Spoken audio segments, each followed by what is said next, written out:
오늘 우리가 함께 보실 하나님 말씀은 마태복음 11장 2절에서 11절까지 말씀입니다. 신약 성경 16페이지 전후로 있습니다. 마태복음 11장 2절에서 11절까지의 말씀을 저와 여러분이 한 목소리로 함께 봉독하시겠습니다. 요한이 옥에서 그리스도께서 하신 일을 듣고 제자들을 보내어 예수께 여짜오되 오실 그이가 당신이오니이까 우리가 다른 일을 기다리오리이까.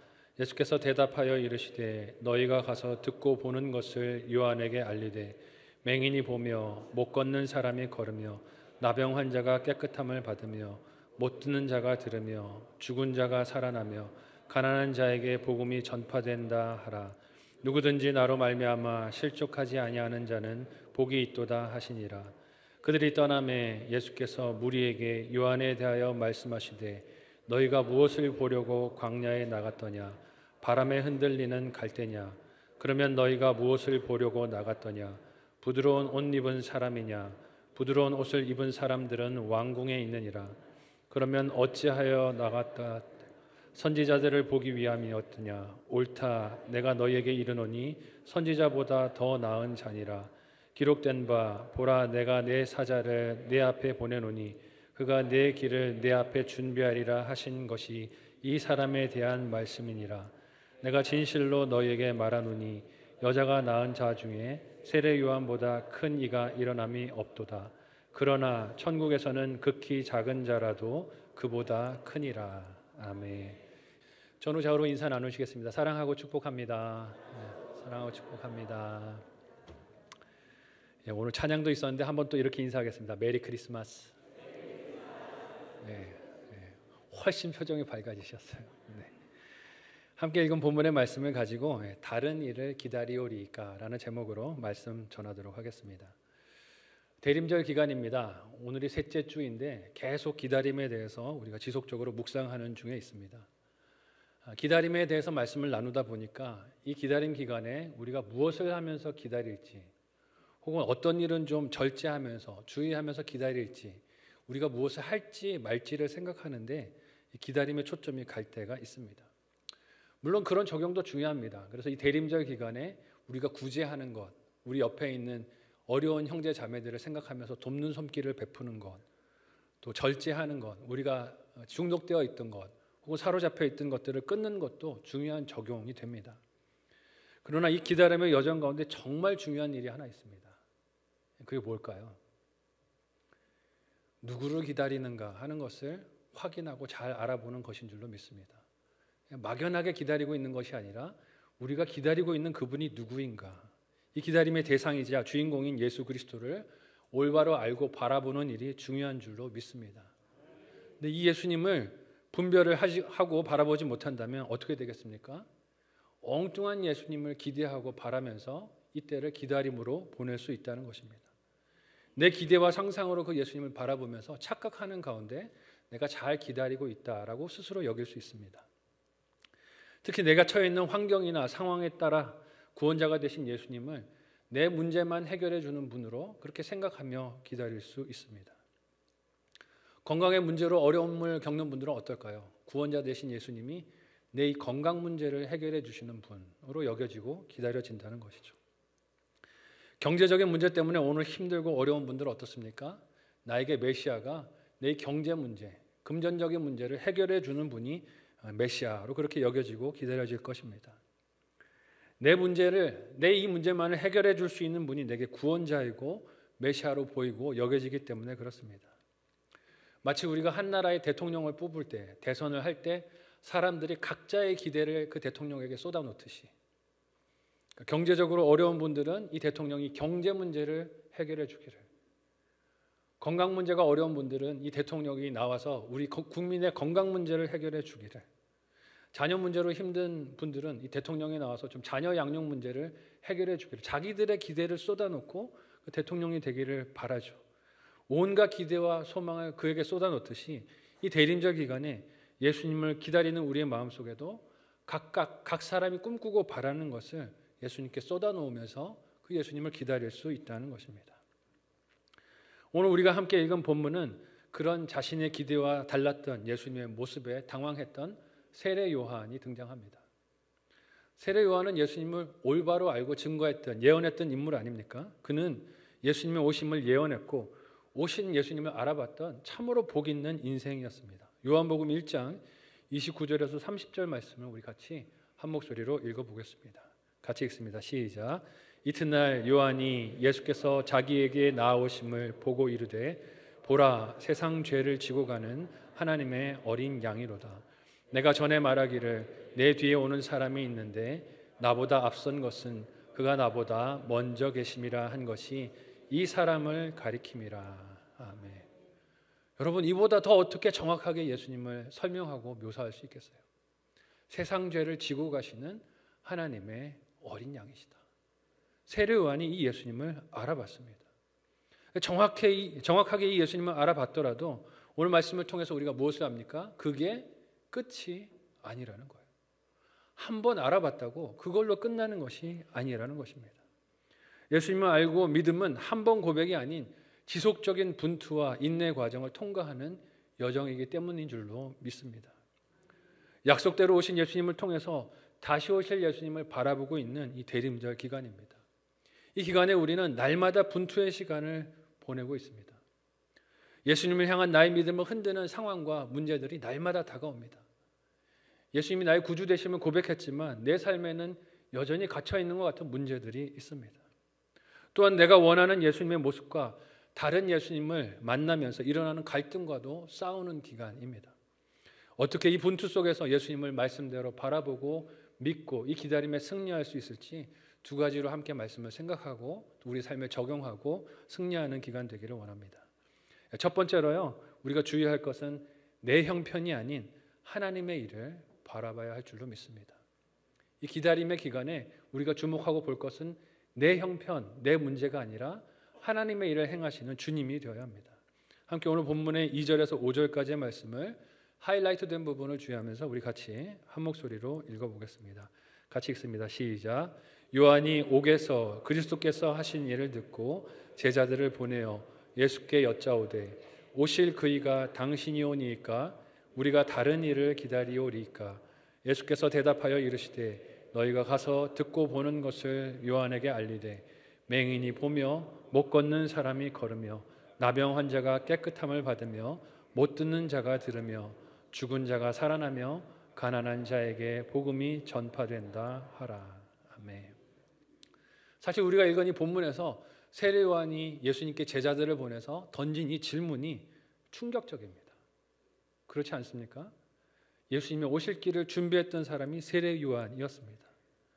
그는 가장 먼저 예수님을 메시아로 알아본 장본인이었습니다. 심지어 누가복음 말씀을 보면 그가 어머니 엘리사벳의 태중에 있었을 때, 복중에 있었을 때 나기도 전에 그는 예수님을 알아봤던 인물로 기록되고 있습니다. 누가복음 1장 40절에서 44절까지의 말씀, 좀 길지만 우리 같이 한 목소리로 읽어보도록 하겠습니다. 같이 읽습니다. 시작. 사가랴의 집에 들어가 엘리사벳에게 문안하니 엘리사벳이 마리아가 문안함을 들으매 아이가 복중에서 뛰노는지라. 엘리사벳이 성령의 충만함을 받아 큰 소리로 불러 이르되 여자 중에 내가 복이 있으며 내 태중에 아이도 복이 있도다. 내 주의 어머니가 내게 나아오니 이 어찌 된 일인가. 보라, 내 문안하는 소리가 내 귀에 들릴 때 아이가 내 복중에서 기쁨으로 뛰놀았도다. 아멘. 성령 하나님의 충만하심으로 말미암아 세례 요한은 예수님을 알아봤는데 언제 알아봤습니까? 어머니의 태중에서, 복중에서도 예수님을 알아봤습니다. 아직 태어나기도 전에 예수님을 알아보고 어머니의 태중에서 뛰놀았습니다. 그러나 이처럼 놀라운 은혜로 예수님을 알아봤던 세례 요한이 오늘 제자들을 예수님께 보내면서 물었던 질문이 무엇입니까? 오실 그분이 당신이십니까? 아니면 우리가 다른 사람을 기다려야 되겠습니까? 라고 물었습니다. 요한의 이 질문이 어디서 출발했다고 오늘 본문 2절은 이야기를 합니까? 2절 말씀을 보면 그리스도께서 하신 이야기를 제자들을 통해서 듣고 이 질문이 비롯된 것을 알 수 있습니다. 즉 예수님께서 지금 행하고 계신 일들을 제자들을 통해 그 소문을 들었는데 그 하시는 일들이 세례 요한에게는 의아했던 거예요. 메시아가 하실 일이 있는데 그 중에 중요한 일을 하지 않고 있다라고 생각을 했던 것입니다. 메시아께서 하실 일이라 기대했던 일들 가운데 빠진 게 있었다라고 생각한 거예요. 읽은 2절이 이야기하듯이 지금 요한은 헤롯의 감옥에 갇혀 있습니다. 자유한 상태가 아니에요. 요한이 이렇게 감옥에 갇혀 있는 이유가 무엇이었습니까? 당시의 왕이었던 헤롯 안티파스가 동생의 아내인 동생 빌립의 아내를 취한 것이 옳지 않다라고 비판하며 바른 말을 했기 때문에 감옥에 갇혀 있었어요. 마태복음 14장 3절에서 4절까지의 말씀을 우리 같이 한 목소리로 읽어보겠습니다. 같이 읽습니다. 시작. 전에 헤롯이 그 동생 빌립의 아내 헤로디아의 일로 요한을 잡아 결박하여 옥에 가두었으니 이는 요한이 헤롯에게 말하되 당신이 그 여자를 차지한 것이 옳지 않다 하였음이라. 아멘. 요한이 왕에게 찾아가서 바른 소리를 한 거예요. 하나님의 선지자로 예언자로 이런 일을 하는 것은 옳지 않습니다 라고 바른 말을 했습니다. 세례 요한은 광야에서 임박한 하나님의 나라를 외치며 회개할 것을 세상에 선포했습니다. 하나님의 나라가 가까웠으니 회개하고 그 나라에 오심을 준비하십시오 라고 외쳤던 사람이에요. 그가 광야에서 이렇게 사역했던 것은 그만큼 이스라엘의 정치와 종교가 타락하고 부패했다는 뜻입니다. 이렇게 회개를 촉구하면서 임박한 하나님의 나라를 외쳤을 때 요한이 기대했던 메시아의 중요한 사역 중에 하나가 무엇이었을까요? 싹 뒤집어 엎는 거죠. 와서 정치와 종교를 바꿔주시는 심판하시는 메시아를 기대했던 것입니다. 마태복음 3장 11절에서 12절 말씀을 우리 같이 한 목소리로 읽어보도록 하겠습니다. 같이 읽습니다. 시작. 나는 너희로 회개하게 하기 위하여 물로 세례를 베풀거니와 내 뒤에 오시는 이는 나보다 능력이 많으시니 나는 그의 신을 들기도 감당하지 못하겠노라. 그는 성령과 불로 너희에게 세례를 베푸실 것이요 손에 키를 들고 자기의 타작마당을 정하게 하사 알곡은 모아 곳간에 들이고 쭉정이는 꺼지지 않는 불에 태우시리라. 아멘. 쭉정이는 어떻게 하신다고요? 꺼지지 않는 불에 태우시리라. 메시아께서 오셔서 어떤 일을 하실 거라고 기대를 한 거예요? 심판하시고 이 쭉정이를 태우실 일을 하실 것이라고 기대했던 것입니다. 손에 키를 들고 자기의 타작마당을 정결하게 하시는 그 일을 메시아가 하실 일로 고대하면서 바라보았습니다. 그렇게 정결하게 예수님께서 메시아께서 하실 일들이 바리새인들, 사두개인들, 정치 지도자들, 지금 자신을 핍박해서 감옥에 넣은 헤롯도 포함시켜서 정죄하고 심판하실 것이라고 기대를 한 것입니다. 그래서 요한이 헤롯을 찾아가서 꾸짖은 거예요. 주님이 오실 것을 기대하면서 반대하고 이 일을 행한 것입니다. 메시아 되신 예수님께서 그를 심판하시고 바른 세상을 회복하실 것이라고 기대했기 때문입니다. 그런데 제자들을 통해서 요한의 제자들을 통해서 예수님이 행하신 일들을 듣는데 어떤 일들만 들려옵니까? 심판이 있어요, 없어요? 심판이 없어요. 내 생각에는 분명히 심판이 있어야 하는데 심판은 없고 하시는 일들이 이렇습니다. 맹인들을 보게 하시고 못 걷는 사람을 걷게 하시고 나병 환자들을 깨끗하게 하시고 못 듣는 자를 듣게 하시고 죽은 자가 살아나게 하시고 가난한 자들에게 복음이 전파되게 하시는 일들을 감당합니다. 근데 거기에 뭐가 빠져 있어요? 심판이 없어요. 징계가 없습니다. 당시 유대인들에게는 메시아는 마치 엘리야와 같은 존재로 여겨졌습니다. 엘리야가 여러분 어떤 선지자였습니까? 바알을 섬기던 왕과 타락한 종교 지도자들을 손에 키를 들고 타작마당을 정하게 하듯이 칼로 심판하면서 승리를 안겼던 선지자였습니다. 그러니까 와서 할 일이 이런 일이라고 기대하고 바라보고 있었던 거예요. 머릿속에 이 엘리야를 상상하면서 오실 메시아께서 이런 일을 해주실 것이라고 기대하면서 예수님을 바라본 것입니다. 그러니 지도자들을 심판하기는커녕 가난한 자들과 함께 지내시고 복음을 증거하시고 율법의 기준에서 봤을 때는 부정하고 저주받은 존재로 여겨지는 사람들과 먹고 마시고 나병 환자들에게 손을 얹어 치료하시고 교제하시고 그렇게 행하시는 예수님의 사역이 세례 요한이 볼 때는 어떻게 보이는 거예요? 모자라 보이는 거예요. 메시아가 오셔서 하실 일을 하지 않고 있는 것으로 여겨졌던 것입니다.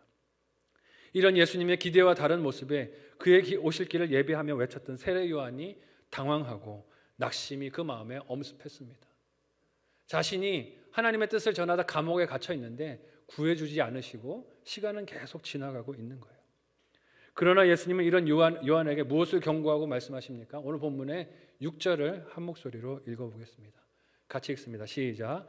누구든지 나로 말미암아 실족하지 아니하는 자는 복이 있도다 하시니라. 아멘. 예수님께 온갖 인간적인 기대나 소망을 걸어놓고 그렇게 바라보다가 실족하지 않는 자는 복이 있다.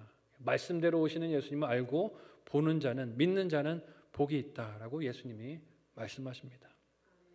예수님은 인간적인 기대나 예상과 달리 일하시는 그 모습에도 불구하고 실족하지 않고 믿음을 지키고 그렇게 예수님을 바라보는 자가 복이 있다고 말씀하시는 거예요. 왜냐하면 왜 그렇습니까? 예수님은 사람의 필요나 기대를 따라 일하시는 분이 아니라 누구의 뜻을 따라 일하시는 분이십니까? 하나님의 뜻과 섭리를 따라 일하시는 분이기 때문인 줄로 믿습니다. 근데 우리는 예수님을 바라볼 때 자꾸 무엇을 그 안에 넣으려고 합니까? 내 뜻과 내 기대를 예수님 안에 넣으려고 합니다. 기다림의 때에 우리는 내 일과 내 환경이 아니라 하나님의 일을 봐야 할 줄로 믿습니다. 물론 우리를 구원하기 위하여 오셨지만 내 환경과 내 문제를 예수님께 집어넣고 이 문제를 해결해 주셔야 메시아가 되십니다, 구원자가 되십니다 라고 부르짖는 것이 아니라 이 고통 가운데서도 하나님의 일하심을 봐야 할 줄로 믿습니다. 그래야 오실 예수님을 제대로 바라보고 믿고 기다릴 수 있기 때문에 그렇습니다. 함께 생각하고 묵상하고 적용해 보시기를 바랍니다. 첫 번째 묵상 적용 질문 드립니다. 첫 번째는요, 옥에 갇힌 것 같은 형편이 있으십니까? 오늘 내 삶에 옥에 갇힌 것 같은 형편이 있으십니까? 그 형편에 어떻게 반응하고 계십니까? 세례 요한처럼 오실 그분이 주님이십니까? 내가 다른 분을 기다려야 되겠습니까? 라고 묻고 있는 것은 아닌지 돌아보는 질문이었으면 좋겠습니다. 두 번째 질문은요, 하나님께서 내 생각과 달라 실망한 적이 있으십니까? 하나님께서 내 생각과 달라 실망한 적이 있으십니까? 어떻게 일해 주시기를 원하셨었습니까? 하나님께 실망했었을 때 왜 실망을 했었는지 돌아보시고 그 실망의 이유가 타당했었는지 한번 오늘 말씀을 통해 돌아보는 우리가 되었으면 좋겠습니다. 저도 돌아보면 참 하나님께 여러 가지 이유를 대고 실망을 했었던 기억이 있어요. 근데 그것이 보면 세례 요한이 갇혀서 주님께 내가 기다릴 분이 당신입니까? 다른 분입니까? 라고 물었던 질문과 다르지 않다 하는 것을 깨닫게 됩니다. 마지막 두 번째로요, 우리가 이 기다림의 시간에 승리하기 위해서는 내 계획이 아니라 하나님의 시간표를 바라봐야 할 줄로 믿습니다. 함께 오늘 본문의 7절에서 11절까지의 말씀을 하이라이트 된 부분을 주의하면서 우리 같이 한 목소리로 읽어보겠습니다. 같이 읽습니다. 시작. 그들이 떠나매 예수께서 무리에게 요한에 대하여 말씀하시되 너희가 무엇을 보려고 광야에 나갔더냐? 바람에 흔들리는 갈대냐? 그러면 너희가 무엇을 보려고 나갔더냐? 부드러운 옷 입은 사람이냐? 부드러운 옷을 입은 사람들은 왕궁에 있느니라. 그러면 너희가 어찌하여 나갔더냐? 선지자를 보기 위함이었더냐? 옳다. 내가 너희에게 이르노니 선지자보다 더 나은 자니라. 기록된 바 보라, 내가 내 사자를 내 앞에 보내노니 그가 내 길을 내 앞에 준비하리라 하신 것이 이 사람에 대한 말씀이니라. 내가 진실로 너희에게 말하노니 여자가 낳은 자 중에 세례 요한보다 큰 이가 일어남이 없도다. 그러나 천국에서는 극히 작은 자라도 그보다 크니라. 아멘. 오실 그분이 당신이십니까? 아니면 우리가 다른 사람을 기다려야 되겠습니까? 라고 묻는 이 세례 요한의 질문은 어떻게 생각해 보면 예수님께 참 실망이 되는 질문일 수도 있었을 것입니다. 자신의 길을 예비했던 선지자, 예수님이 오실 길을 준비했던 그 세례 요한이 어떻게 이런 질문을 나에게 할 수가 있는가?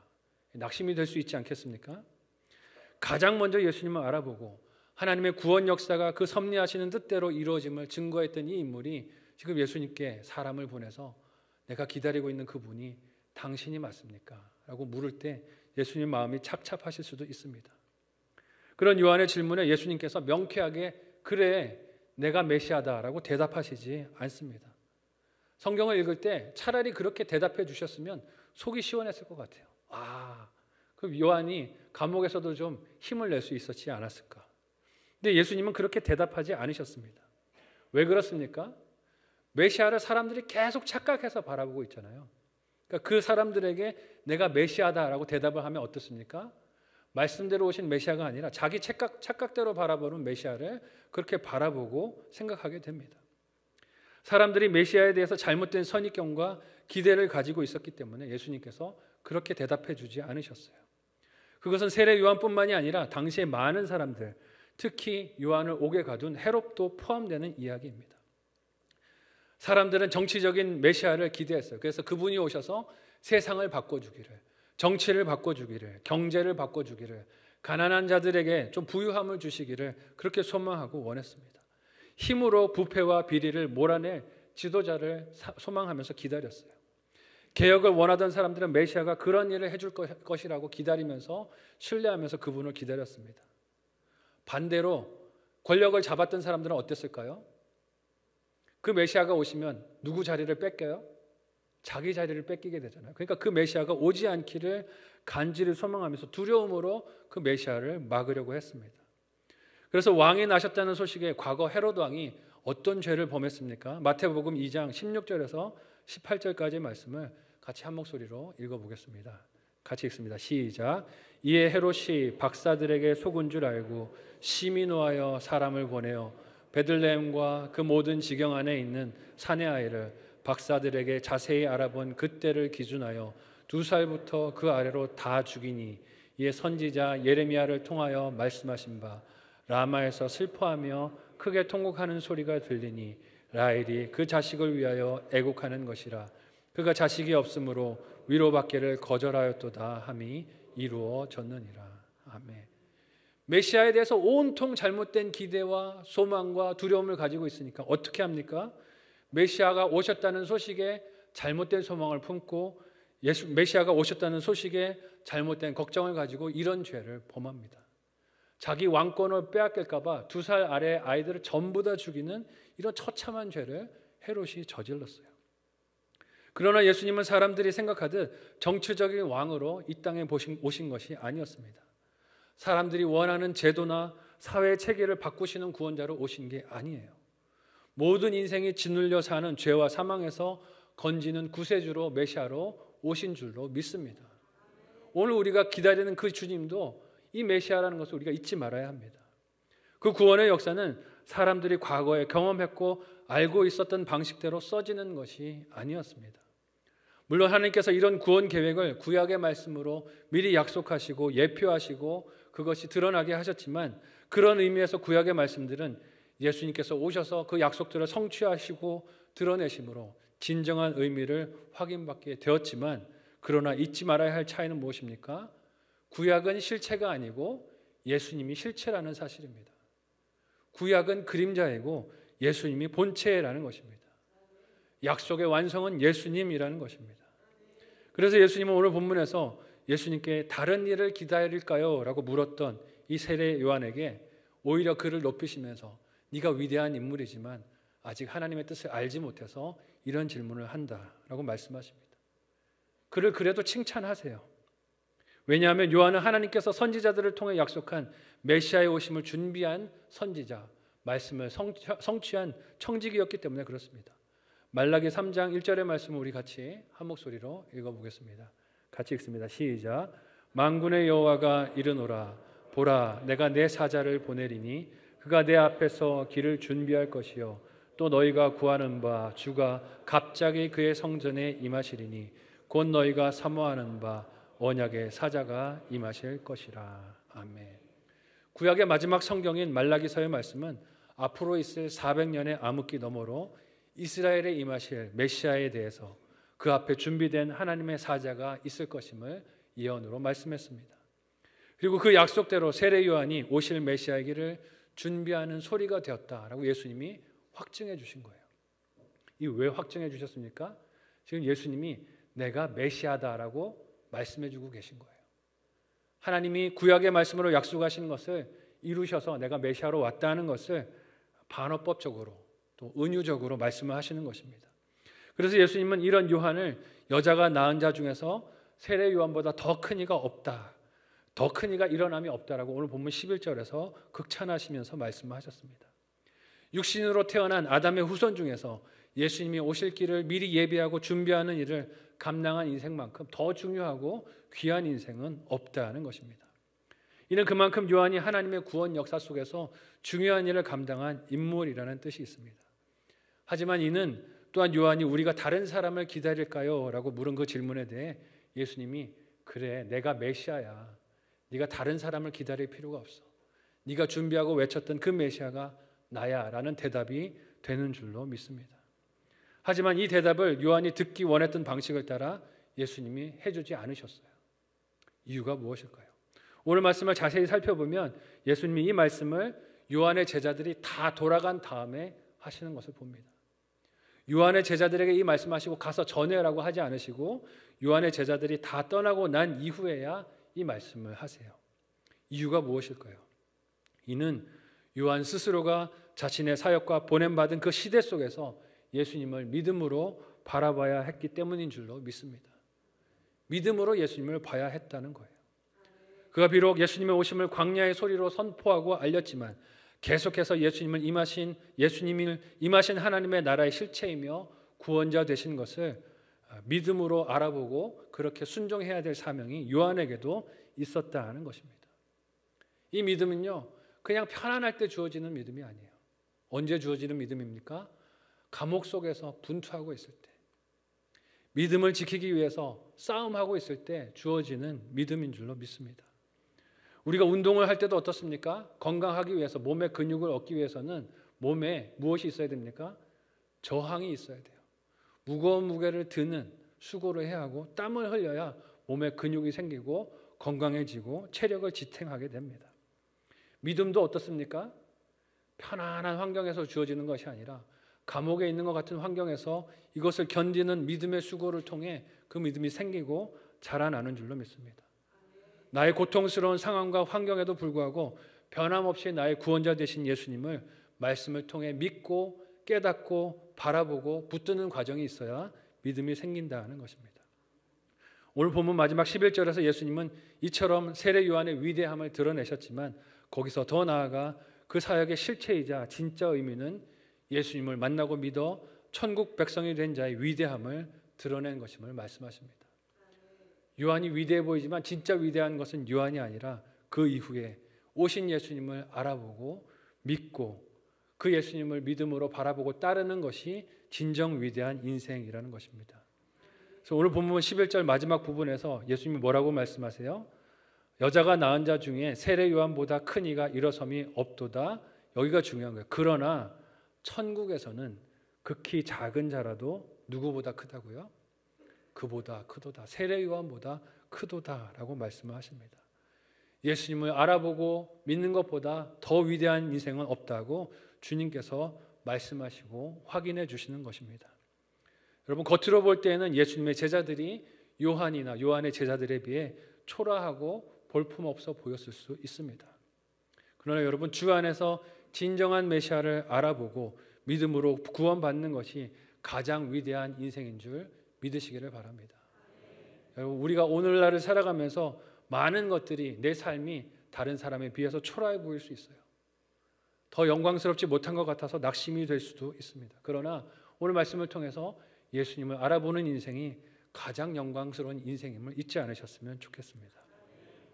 요한은 자기의 시간표와 계획을 생각하며 메시아가 예수님이 아닌 다른 분은 아닐지 고민하고 걱정했습니다.